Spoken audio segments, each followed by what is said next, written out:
నెరవాటి ఆసుపత్రి నిర్వాహకులు డాక్టర్ వినోద్ కుమార్, వైద్యం అందించిన డాక్టర్ ఫాతిమా ఇటీవల జరిగిన సంఘటనపై వివరణ ఇచ్చారు.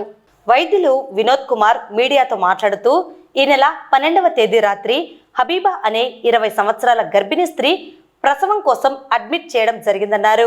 డాక్టర్ ఫాతిమా స్త్రీవ్యాధి గైనకాలజీ నిపుణురాలు, నెరవాటి మల్టీ స్పెషాలిటీ ఆసుపత్రిలో వైద్య సేవలు అందిస్తున్నారన్నారు. పేషెంట్ కు కూడా డాక్టర్ ఫాతిమా సాధారణ ప్రసవం కోసం ప్రయత్నించడం జరిగిందని, సాధారణ ప్రసవం జరిగే అవకాశం లేకపోవడంతో రోగి బంధువులకు విషయం వివరించి 13వ తేదీ సాయంత్రం సిజేరియన్ ఆపరేషన్ చేసి బిడ్డను బయటకు తీయడం జరిగిందని తెలిపారు.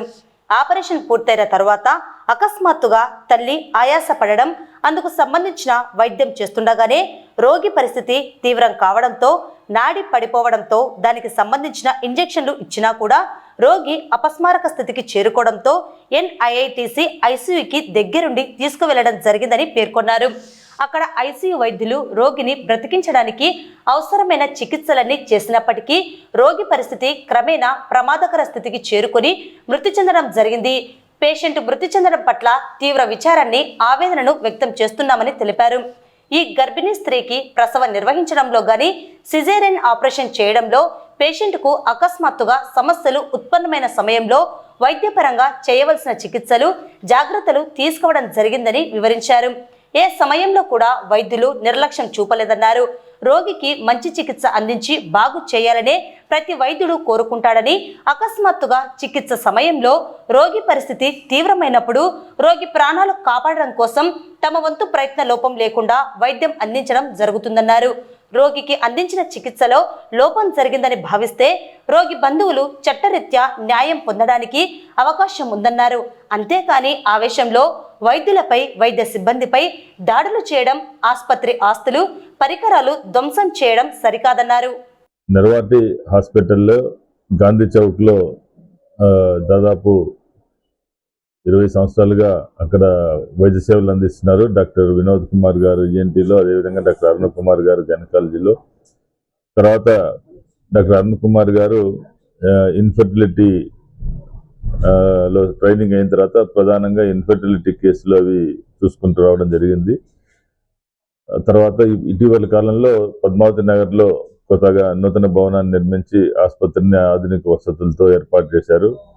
అక్కడ డాక్టర్ అరుణ్ కుమార్ గారు ప్రధానంగా పిల్లలు లేని వారికి ఇన్ఫర్టిలిటీ ట్రీట్మెంట్ విభాగం చూసుకోవడం జరుగుతుంది. ప్రసూతి, అదేవిధంగా గర్భిణీ స్త్రీలకు సంబంధించిన ప్రసూతి అవసరాలు, అదేవిధంగా గర్భిణీ స్త్రీలు, మహిళలకు సంబంధించిన ఇతర సమస్యలకి doctor Fatima Bi MD gynaecology qualified. తర్వాత చాలా సుదీర్ఘకాలం నుండి ఆమె కూడా ఆపరేషన్లు, అదేవిధంగా ప్రసవాలు నిర్వహిస్తూ వస్తున్నారు. వారు ఆసుపత్రిలో ఈ సేవలు అందించడానికి అక్కడ చేరడం జరిగింది. పేషెంట్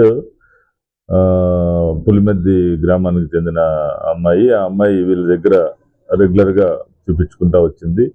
ఈ ఇటీవల 2-3 రోజుల కిందట ఆ అమ్మాయి ప్రసవానికి వచ్చిన సమయంలో ప్రసవం నార్మల్ కాకపోవడంతో ఆపరేషన్ చేసిన తర్వాత కొన్ని సమస్యలు ఉత్పన్నం కావడం, ఆ తదుపరి పరిణామాల్లో ఆమె మరణించడం జరిగింది. దానికి సంబంధించి ఎందుకు ఆ విధంగా జరిగింది, డాక్టర్లు ఏ విధమైనటువంటి ట్రీట్మెంట్ మేనేజ్మెంట్ ఇచ్చారు, అవన్నీ చేసినప్పటికీ కూడా ఆ అమ్మాయి మృతి చెందడం అనేది జరిగింది. ఇది ఏదైనా పేషెంట్ మృతి చెందడం అనేది ఏది కూడా డాక్టర్లకి అదేమీ సంతోషకరమైన విషయం కాదు, చాలా విచారకరమైన విషయం. ఈ విషయంలో డాక్టర్ గారు వాళ్ళు చేయాల్సిన పని, చేయాల్సినటువంటి వర్క్ చేసినప్పటికీ కూడా రోగి మృతి చెందడం అనేది బాధాకరమైన విషయము.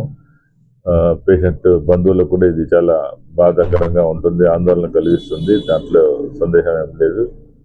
డాక్టర్ గారు ఆ పేషెంట్ యొక్క వివరాలు, ఏ పరిస్థితుల్లో ట్రీట్మెంట్కి వచ్చారు, ఎప్పుడు ప్రసవానికి తీసుకున్నాము, అప్పుడు ఉత్పన్నమైన పరిస్థితులు ఏ విధంగా మేనేజ్ చేశారనే విషయాలు డాక్టర్ ఫాతిమా బి గారు చేస్తారు. చాలామంది పేషెంట్ బంధువులు అనుకున్నట్టుగా డాక్టర్ ఫాతిమా బి గారు కొత్తగా వచ్చిన వైద్యురాలు ఏం కాదు. చాలా కాలం నుండి ఆపరేషన్లు, శస్త్రచికిత్సలు, లాప్రోస్కోపీ ఆపరేషన్లు అన్నీ కూడా విజయవంతంగా అనేక మందికి, చాలా మందికి నిర్వహించిన అనుభవం ఉంది. అది వారికి అంత తెలియకపోవడం వల్ల ఆ రకంగా భావించి ఉంటారు వాళ్ళు. నా పేరు డాక్టర్ డి ఫాతిమా. ప్రస్తుతం నేను నెరవాటి మల్టీ స్పెషాలిటీ హాస్పిటల్లో కన్సల్టెంట్ ఆబ్స్ట్రిషన్ అండ్ గైనకాలజిస్ట్గా వర్క్ చేస్తున్నాను. 12వ తేదీ రాత్రి 9 గంటల నుంచి 10 గంటల ఆ సమయంలో హబీబా అనే పేషెంట్ 20 సంవత్సరాలు తను డెలివరీకి అడ్మిషన్ చేసుకోవడం జరిగింది. ఎందువలన అప్పుడే అడ్మిట్ చేసుకున్నారు అంటే తనకి కడుపు నొప్పి, తెల్లమైల అవ్వడము, ప్లస్ ముందు రోజు నుంచి కదలికలు సరిగా లేకపోవడం వల్ల పేషెంట్ అటెండర్స్ కోరుకున్న విధంగానే వాళ్ళు ఇష్టపూర్వకంగానే నార్మల్ డెలివరీకి అడ్మిట్ చేసుకోవడం జరిగింది. సో దాని ప్రకారమే మేము నొప్పులు రావడానికి 12వ తేదీ రాత్రి నుంచి స్టార్ట్ చేయడం జరిగింది. ఆ విధంగా ప్రయత్నం మేము నెక్స్ట్ రోజు 3:30 వరకు ట్రై చేసాము. కానీ తను పెయిన్స్ వస్తున్నా కూడా తను సహకరించకపోవడం కొంచెం ఇబ్బంది అయితే తల కిందికి జారకపోవడంతో ఎమర్జెన్సీ ఆపరేషన్కి పోస్ట్ చేసుకోవడం జరిగింది. వాళ్ళ అటెండర్స్ కూడా ఇన్ఫామ్ చేశాము. సో వాళ్ళు ఇష్టపూర్వకంగానే ఆపరేషన్కి తీసుకెళ్ళడం జరిగింది. ఆపరేషన్లో ఏం ఇబ్బంది జరగలేదు. మామూలుగానే నొప్పులు స్టార్ట్ అయ్యే టైంలో ఆపరేషన్ చేస్తే మినిమల్ బ్లీడింగ్ అనేది కామన్గానే అందరికీ జరుగుతుంది. సో దానికి ఆపరేషన్ కంటే ముందు ఉన్న రక్త లెవెల్ వచ్చేసి 12.3 గ్రాములు ఉండింది. సో అంత హెచ్బి ఉన్న పేషెంట్కి మినిమం బ్లీడింగ్తో అంత తొందరగా కొలాప్స్ అయిపోయే అవకాశం అయితే లేదు. ఆపరేషన్ అంతా విజయవంతంగా జరిగింది. ఆపరేషన్ తర్వాత కూడా బిడ్డని తల్లికి చూపించడం జరిగింది. తల్లి బిడ్డను కూడా చూసి ముద్దు పెట్టుకోవడం ఇవన్నీ జరిగాయి. కుట్లు వేసేంత వరకు పేషెంట్ బాగానే ఉంది. షిఫ్ట్ చేస్తాము అనగా పేషెంట్ బీపీ కొంచెం ఫ్లక్చుయేట్ అవ్వడంతో కొంచెం ఇబ్బంది కావడంతో ఎమర్జెన్సీగా బ్లడ్ రాపించడం జరిగింది. వాళ్ళకి బ్లడ్ తీసుకొని బ్లడ్ కనెక్ట్ చేసాము.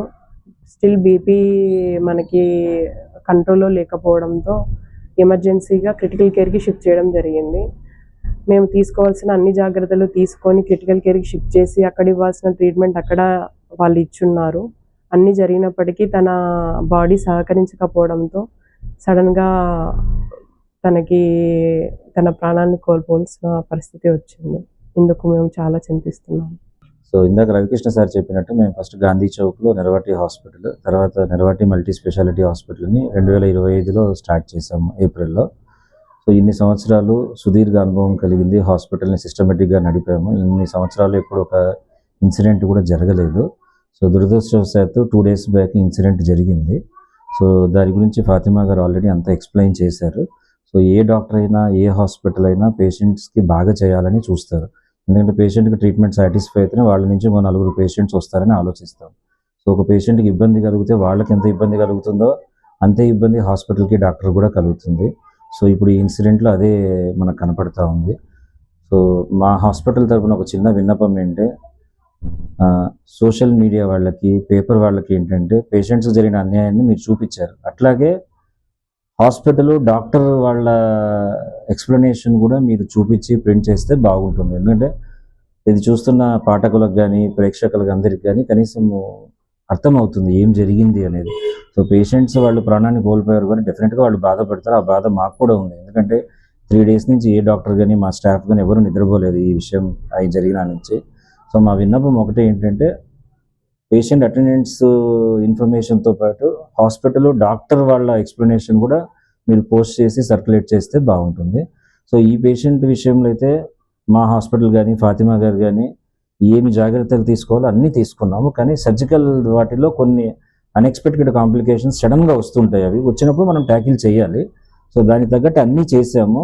బట్ ఇక్కడ తర్వాత NITCకి షిఫ్ట్ చేసిన తర్వాత అక్కడ స్పెషలిస్టులు వాళ్ళందరూ చెప్పింది ఏంటంటే ప్రొసీజర్ అంతా బాగానే అయింది కానీ తర్వాత మేబీ డైలేటెడ్ కార్డియోమయోపతి కానీ లేకపోతే ఆమ్నియోటిక్ ఫ్లూయిడ్ ఎంబాలిజం అంటాం, అంటే ఉమ్మనీరు రక్తంలోకి ఎంటర్ అయిపోయి బ్లడ్ లంగ్స్లోకి వెళ్ళిపోయి సడన్గా కొలాప్స్ అవ్వడము, ఆక్సిజన్ సాచురేషన్ అట్లా తగ్గే ఆప్షన్స్ ఉంటాయి. బట్ అది రేర్గా జరుగుతుండొచ్చు అన్నారు. బట్ అది ఈ పేషెంట్కి జరిగి ఉండొచ్చు అన్నారు. సో ఇందులో మా హాస్పిటల్ గారు కానీ కన్సల్టెంట్ ఫాతిమా గారు కానీ NITC గారి తప్పు కానీ లేదు. ఏ హాస్పిటల్ అయినా ఏ డాక్టర్ అయినా పేషెంట్ని బతికించడానికినే మనం ట్రై చేస్తాము. సో మాకు ఈ కష్టకాలంలో మాకు తోడుగా నిలిచిన మన past IMA president AP doctor Ravikrishna గారికి, అట్లాగే మా Nandyal IMA president doctor Madhusudan Rao sir గారికి, అట్లాగే మా ఇతర డాక్టర్లకి, అట్లాగే ప్రెస్ వాళ్ళకి, పోలీస్ డిపార్ట్మెంట్ వాళ్ళందరికీ మా హాస్పిటల్ తరఫున ధన్యవాదాలు. Thank you.